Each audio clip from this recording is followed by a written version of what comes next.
There are so many things I wish I would have known about music production when I started that I know now that I look back and think, man, that would have made my life much easier. And in today's video, I'm gonna share 3 vocal production tips I wish I would have known when I started. What's up everybody, it's Nathan Larsen here, back at you with another video for those of you who make music at home. Whether you're a producer, an artist, a songwriter, composer, if you write and record your own music at home, this is the channel for you. If that sounds like you at all, subscribe to the channel. The button's right down there. And in this video, I'm gonna be sharing exactly what you would expect based on the title of this video, which is 3 production tips, vocal production tips that I wish I would have known when I started producing. Now, the song I'm gonna be using to demonstrate this is all in the same song. So I used all 3 of these production tips in this one track. And if you haven't watched last week's video, it was the 1 mic challenge where I produced a track, this track I'm gonna be demonstrating, with only 1 microphone. So you should first of all, go check that video out. But before we do that, a quick message from today's video sponsor. This video is not sponsored. Shut the camera off. Since there's no sponsor for today's video, I do want to just let you know that if you're a home studio producer wanting to take things to the next level as a producer, you should check out my producer accelerator program down below. It's in the description. But let's jump into the DAW and get started. Okay, so we're in the DAW now, and what we're gonna do is take a look at these 3 techniques. So number 1 is what's called vocal throws. Now this is used all the time in really a very wide variety of genres. There's really a lot of different ways you could use this. I mean, it's basically the same in all of them, but different genres, you can kind of utilize it in different ways. So what I'm gonna do is just show you a beginning part of this song. That way you can have a little bit of context as far as how this fits in. So here's the beginning of verse 1. I'm living in a fantasy. I'm in a world of make-believe. Okay, so there it was right there. You can see it's called vocal throw. On the word make-believe, you get this repetition of make-believe. It's an effect or a production technique I guarantee you've heard before, so this probably isn't new, but whether or not you've heard it before versus being able to actually do it's 2 different things. So we're gonna build this from the starting point. So what we wanna do first of all is make sure that if you're going to do this, you need to have space to do this. So notice that when I say the word make-believe, all this space right in here, right? There's basically a bar that we have of space, okay? If this was straight into the vocal here, this would not work because it would be too muddy and messy and it really wouldn't make a lot of sense, okay? But since there's a space here, I'm gonna take the vocal throw off. Make believe. There's nothing happening there, so this is a great place to put a vocal throw. So if you're wanting to know when should you use this, that's kind of the main thing. All right, so let's do this and build it up. So what we're gonna need to do is, first of all, I'm gonna just duplicate this track. So Command D for those of you Mac users. I'm gonna cut just this little part out and I'm gonna copy it down. So now we have this set here. Let's mute this vocal throw. But if I were to play this right now, in a world of make-believe. So obviously that doesn't make any sense because really all this is doing is making it twice as loud. That's not what we want. The way I'm gonna do this is by adding a delay to this. So I'm just gonna go ahead and use one in Logic. I'll use a tape delay. The main thing is you don't wanna use a stereo delay. I suppose if you did, yeah, just don't use a stereo delay. I'm gonna set dry to 0. So what that's gonna do is make it so that when you actually have the audio playing here, you're not gonna hear it. It's only going to allow through the reverb what is the actual, or not the reverb, the delay, what is actually delayed, okay? Now you need to make sure it's tempo synced. I already know that this is a dotted quarter that we're gonna be going for. So you might need to figure out what that is. In a lot of cases, it's a half note or a whole note that you wanna go with, but you can kind of play around to make sure you're getting the right rhythm, okay? So here's what it's gonna sound like right now with basically nothing done to it other than what I just did. Make believe. So just that right there does the job in the sense of you have the effect. It's literally that simple. However, where you can take things kind of to the next level and make it sound a little bit more unique than just a delay and the reason why I actually put this on a separate channel is because that way I can actually do other things to it. So on the original one, you can see here, I have Byte, which is a Native Instruments distortion plugin, okay? I'm gonna go ahead and go a little bit of a different route on this. I'm gonna go ahead and jump into Sound Toys, Effect Rack. I'm gonna use one of my all-time favorite plugins. I talked about it in my top 10 plugins video, which you can check out down below. and that is Decapitator, which is a distortion plugin. This is a really fun one to use. So I'm gonna go ahead and throw Decapitator on here. I'm gonna turn drive up to maybe 6, just kind of see how that sounds. And then we'll go ahead and play this and see how it works. Make believe. So obviously it made it louder. And you can obviously hear there's a little bit of a crunch to it. I'm gonna turn the brightness up, see how that sounds. I'm gonna turn this down here. Make believe.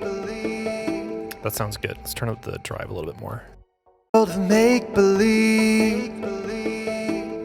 Nice. I like that. That's good.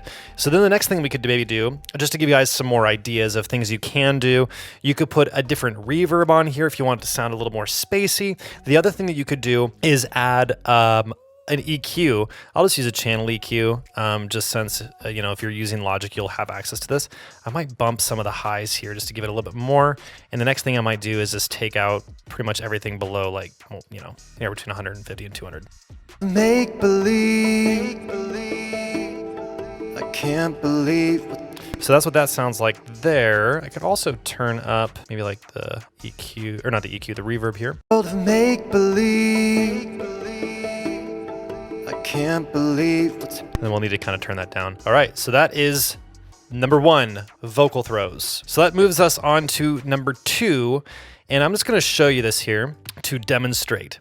What we're going to be listening for is these octave down moments. So this region right here is where we're going to listen, but we're going to kind of get into this a little bit. I'm waiting here for you to find me. I can't even believe what's happening to me. Is this all a dream?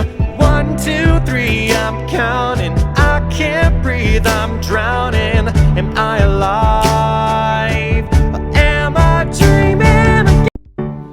And the good old system overload when everything comes in. Okay, so I'm just going to sell the lead vocal out with the octaves down just to show you what it is that we're listening for. Is this all a dream? 1, 2, 3, I'm counting. Okay, so you get that octave down that sounds a little bit like vocoder E, we'll just call it. So the first thing is you can, of course, get that octave down sound by literally just performing it down the octave, which I actually do in this song a little bit later. But in this particular case, I wanted a little bit more of that effect that you get, which is actually formant shifting. So I'm going to just build this up from scratch again. It's very simple to do to get this effect. So I'm just going to copy again, create 2. I'm going to call this octave low right, octave low left. We're going to do one on the left, one on the right, pan them hard.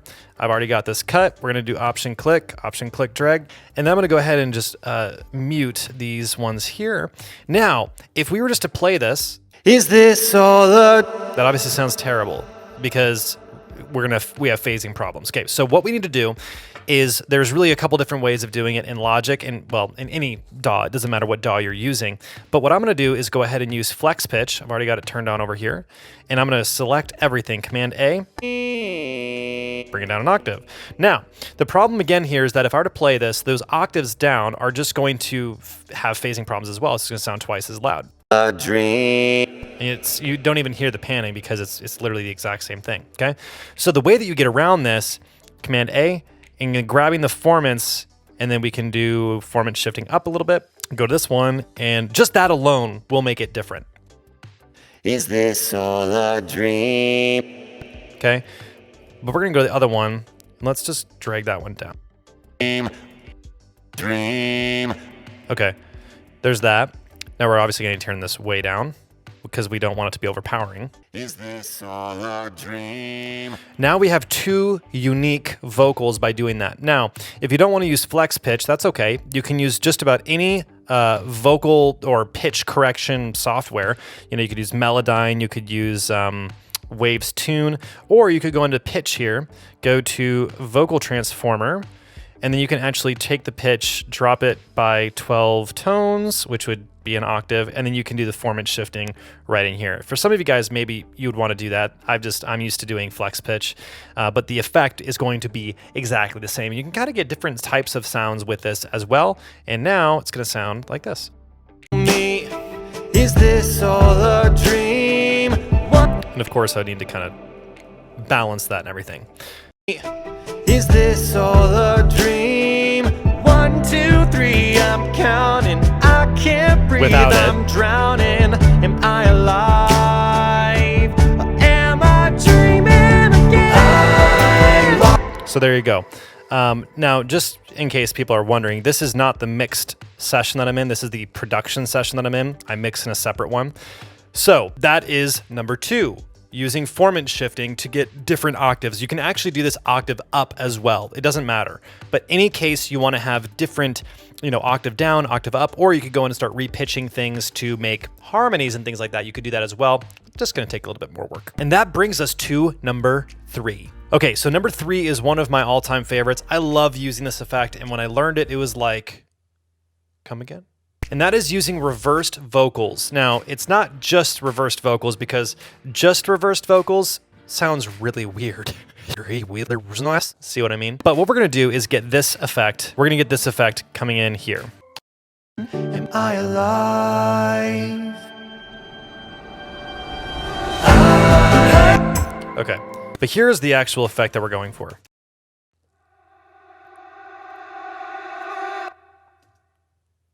So dope. I love it. Okay, so I actually don't remember how I specifically got this one, so we're gonna do it from scratch. Okay, so what we're gonna do is, first of all, find a vocal part that would work for this. So let me just walk you through the concept first, and then I'll actually do it. So what you're gonna do is you're gonna find a vocal that pitch-wise works for what it is. So obviously, if I'm using a section of a vocal that is in the wrong pitch as what I need to be this transitional moment, that's not gonna work. Or you could just repitch it and make it work, I suppose. But basically what you're gonna do is you're gonna take a vocal that's gonna work for that pitch that you're going for, take a snippet of it, put a literal crap ton of reverb on it with a really long reverb.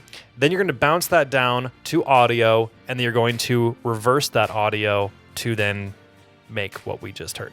Let's do it. Okay, the very first thing we gotta do is find some audio. So let's find some audio here. I'm lost, I'm searching all around. I think I used something higher. Man, now I have to you know what? I think I might have used this ad-lib part here. I'm lost. Yeah, let's just use that. I actually don't know if that's what I used, but we're gonna go ahead and use that. Okay, so then what we're gonna do is create, let's just duplicate this for the time being. Let's go ahead and create that. Okay, I already have a pretty long reverb on here, but what I wanna do is make this, so this is a 2.3 second plate. Let's see what happens if I turn the wetness way up. I'm lost. That kind of works. I'm lost. That works kind of well. I think it needs to be just a longer reverb. So let's just do a different reverb. So just to kind of stick with some of the basic plugins, I'm not going to use any third-party stuff right now. Let's just use Chromaverb built into Logic. We'll just go ahead and find a concert hall, and let's just make the delay crazy long. Let's see how this sounds. I'm lost. It's pretty bright. Let's see if we can kind of bring down some of those highs. I'm lost. Let's make the delay a little longer and turn wetness up. I'm lost. Sure, let's just do that just to kind of make something work. Of course, we could get in a lot more detail here. You know, one of the things I might do is actually turn Replica up. This is an amazing delay plugin, also one that I've talked about before in my 10 top plugins. I'm lost. Yeah, boy. I like that. Okay, cool. So what we're gonna then do is bounce this down to audio. So in Logic, Control Command B, and then we're gonna do reversed Vox. Okay, so now that we got that reversed, you can see what this actually looks like, okay? And, or not reversed, now that we have it bounced down, you can see what this looks like, okay? So obviously it's gonna be exactly what I just showed you, but now that reverb has been printed on. In other words, that reverb is just a part of the audio. There's no getting rid of it. There's no getting rid of anything that's in here. I'm lost. Okay, so now what we need to do is reverse it. Pretty simple, but what we're gonna want, it's not just a matter of reversing it, because if we just reverse this, let's just kind of take that much there. If we go up here into region, drop down to more, boom, reverse, there we go, we just reversed it. This is gonna sound kind of weird. Yeah. So obviously that does not work. So what we're gonna do is just use kind of the tail end of this, or what's now the beginning of it. Let's do like that, just that much, okay? And then we can now pull it and put it here.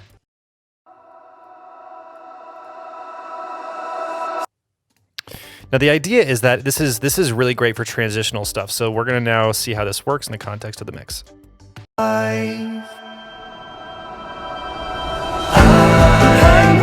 Booyah! That's what I'm talking about.